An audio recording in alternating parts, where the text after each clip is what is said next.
Olá, pessoal! Então, leram o Conto ou Não Conto do Abel Sidney? Leram comigo lá no vídeo? Leram na apostila? Ok, o importante é que leram, não é?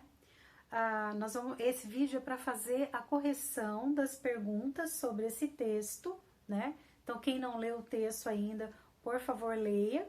É o primeiro texto que está lá na apostila do São Paulo Faz Escola. E eu pedi para vocês fazerem para essa primeira semana aí as perguntas 1, 2 e 3, que parece pouco, mas se você pega a matéria, você vê que tem para responder essas poucas perguntas, você tem que entender alguns conceitos e é preciso explicar algumas coisas para vocês, tá bom? Antes de começar a fazer mesmo a correção do texto, eu quero chamar a atenção para vocês para dois pontos importantes que eu considero nesse texto. Primeiro, eu acho que vocês perceberam já lá no comecinho do texto que tanto na apostila de vocês quanto no texto original que eu coloquei lá no vídeo, o começo do texto, os primeiros parágrafos, tem um diálogo, não é? E aí esse diálogo está em negrito.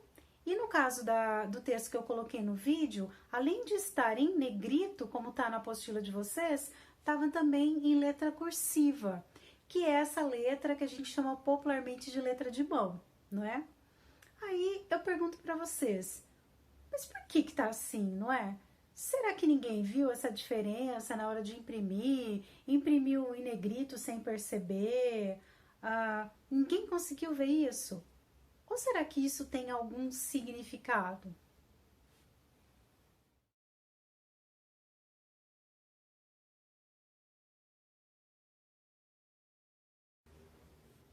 Claro que tem, não é? Esse é um recurso não verbal que tem um efeito de sentido nesse texto. Recurso não verbal, linguagem não verbal, lembra disso que a gente estudou lá nas aulas no começo do ano? Não lembra? Então você pega o seu caderno e vai estudar, certo? Bom, mas voltando então para o texto, esse recurso não verbal, esse recurso gráfico que é visual, tem que objetivo nesse texto, conto ou não conto? Mostrar pra gente, desde o começo da leitura, já no início, que se trata de um narrador, no caso uma narradora, uma menina, que vai contar pra gente uma história que aconteceu no passado.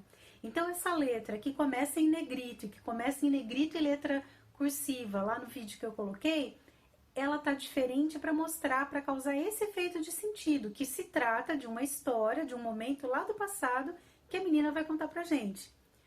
Bom, mas e se não tivesse esse recurso de negrito aí no texto? A gente ia perceber isso, que é uma história do passado que ela tá contando no presente?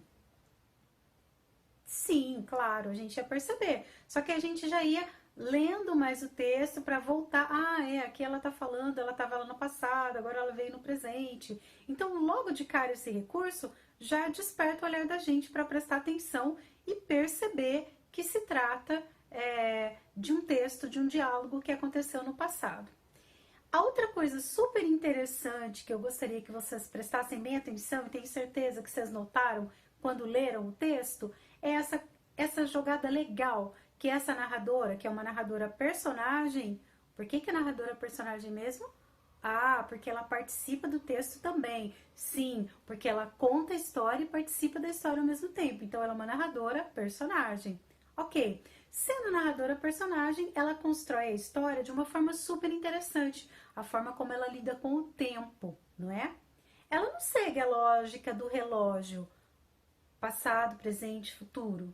Não. Ela começa no passado, aí ela volta para o presente, aí ela volta para o passado de novo e vem para o presente outra vez. E nesse movimento de ir e vir, a gente vai acompanhando a história dela, não é? Essa forma de organizar os fatos numa narrativa se chama tempo psicológico.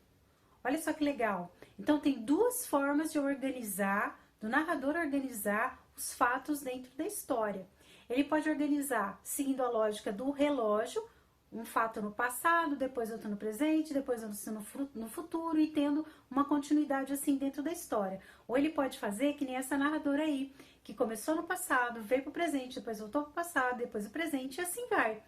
Essa forma de organizar o tempo pela memória, pelo modo psicológico, é chamado de tempo psicológico. É o tempo da memória, o tempo da mente. Já essa forma de colocar uma ação atrás da outra, tudo certinho, de acordo com o relógio, é chamado de tempo cronológico. Então, anota essas informações aí que elas são importantes. Tempo psicológico e tempo cronológico. Então, vamos para a resposta da primeira pergunta.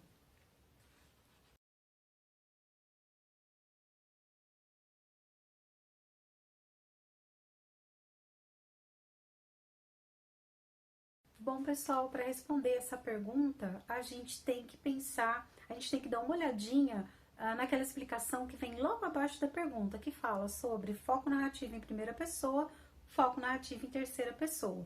Mas vamos entender melhor um pouquinho o que é esse negócio de pessoa. Quando eu falo pessoa, eu não estou querendo necessariamente dizer uma pessoa de carne e osso, um ser humano, tá? Pessoa é alguém que fala no texto, ok? Bom, então vamos pensar num texto escrito ou falado, tá? Tanto no texto escrito quanto no texto falado, a gente tem alguém que produz o texto, não é? Que é o locutor, alguém que recebe o texto, que é o interlocutor, e um assunto, que é de quem ou do que a gente está falando, que é o referente. Então, observa, são três pessoas, o locutor, o interlocutor e o referente. O locutor corresponde à primeira pessoa, o interlocutor corresponde à segunda pessoa e o referente corresponde à terceira pessoa. Agora vamos juntar isso com os pronomes, aqueles pronomes que a gente usa o tempo todo, que são os pronomes pessoais. Eu, tu, ele, ela, nós, vós, eles, elas. Então, o eu e o nós corresponde à primeira pessoa. O eu é a primeira pessoa do singular e o nós é a primeira pessoa do plural. Lembrando que singular é quando você tem um só e plural quando você tem mais de um. Aí agora vamos pensar no tu e no vós. Tu e vós, segunda pessoa, com quem eu falo. Segunda pessoa do singular, tu. Segunda pessoa do plural, vós. E o ele e ela, eles, elas. Aí a gente tem a terceira pessoa do singular, ele e ela, a terceira pessoa do plural, eles e elas.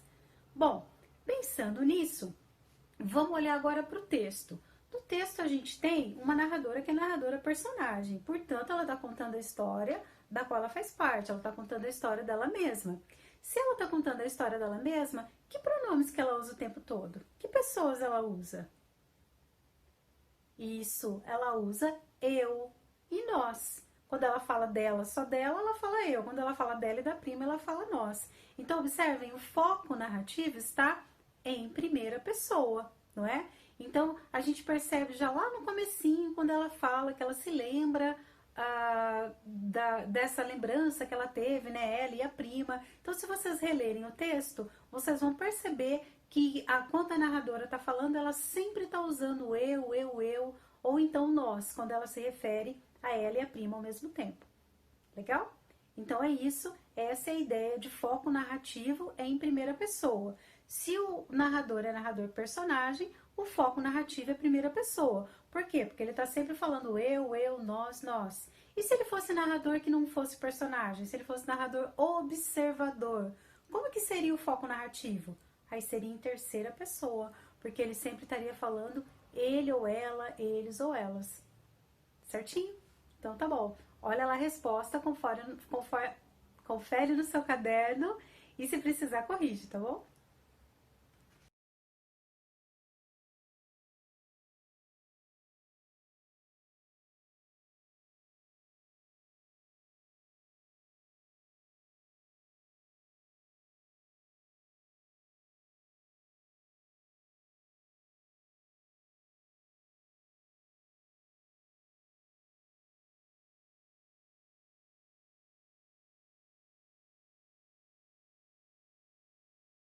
Como assim? Discurso direto ou discurso indireto? Bom, pessoal, a voz das personagens pode ser colocada de duas formas no texto. Diretamente, com travessão ou aspas, e o personagem falando no texto, ou indiretamente, quando o narrador só conta o que o personagem fez, o que ele falou.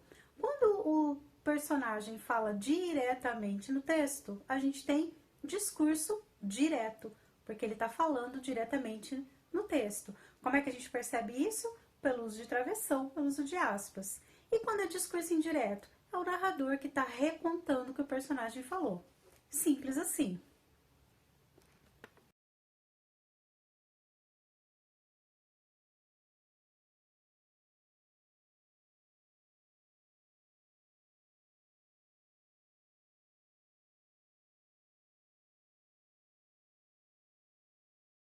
Bom, galerinha, essa pergunta 3B, ela complicou um pouquinho, né? Porque ela pede para você criar uma legenda, né, dentro do texto.